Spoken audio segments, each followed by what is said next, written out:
Salut les gars, c'est Gilu11, merci d'être présent pour la nouvelle grande vidéo, j'espère qu'elle vous plaira. Aujourd'hui j'ai pris le sujet de Kekroc et c'est pas mon initiative, c'est l'initiative de cet abonné qui m'a envoyé un commentaire, je vous le mets là. J'ai barré ton nom parce que je savais pas si tu voulais ou pas, donc voilà, comme ça il n'y a pas d'histoire. Et j'espère que c'est bel et bien de ce jeu que tu voulais que je parle. Mais si c'est pas ça, c'est pas grave, ça fait toujours une histoire intéressante. Et j'ai découvert un jeu grâce à toi ou pas, je sais pas. Bref, c'est pas grave. Le fait est que j'ai découvert un jeu, donc merci. Donc sans plus attendre, on va directement passer à la vidéo. C'est parti.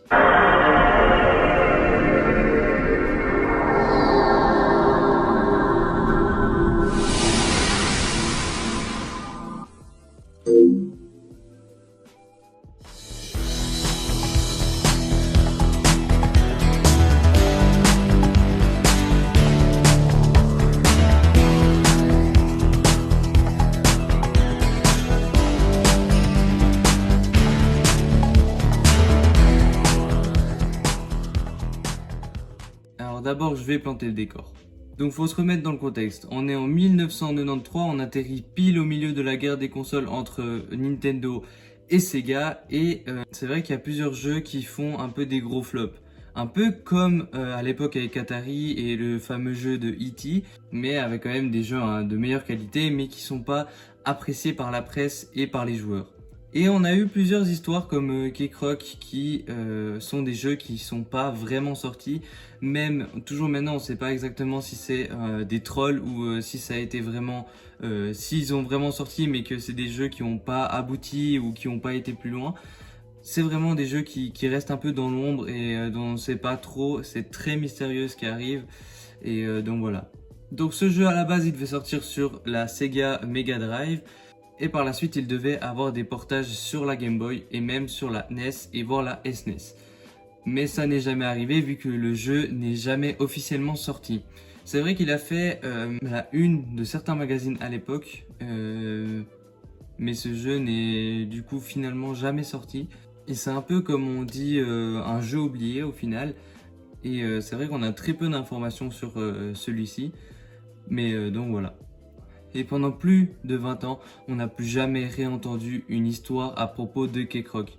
Et c'est en 2016, sur la plateforme 4chan, que des informations concernant Kekroc ont été dévoilées.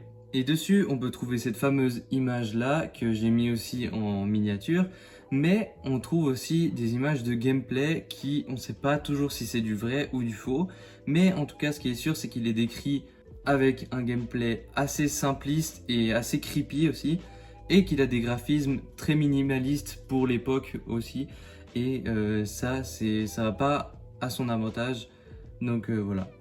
Et même si aujourd'hui on n'arrive pas encore à dire si c'est forcément un canular ou un jeu vraiment oublié du public, c'est vrai que son histoire derrière reste quand même assez creepy. Rien que la page de couverture fait assez peur, moi je trouve. En tout cas, regardez ce crocodile cylindrique avec une tête ronde et des yeux globuleux, avec des nez et une bouche en forme de cône. C'est vrai que ça fait assez creepy déjà, donc voilà. Et voilà pour aujourd'hui, c'était une vidéo très courte, je suis désolé, mais c'était juste pour vous mettre sur la piste de ce jeu quasiment oublié par la presse et par les joueurs. Donc voilà, pour moi c'est mon devoir de ressusciter certains anciens jeux. Et merci à celui qui m'a envoyé le commentaire, encore je vais de nouveau pas citer parce que voilà. Mais merci à toi et ça fait vraiment plaisir, j'espère que ma vidéo t'aura plu. C'est vrai qu'elle était un peu courte, je suis désolé, mais au moins j'ai réussi à en parler un peu, à vous en parler un peu. Et c'est vrai qu'on en parle peu de ce sujet, donc j'ai trouvé peu d'informations à son sujet. Et voilà. Sur ce, ciao ciao, c'était Gilou11 et merci d'avoir regardé cette vidéo.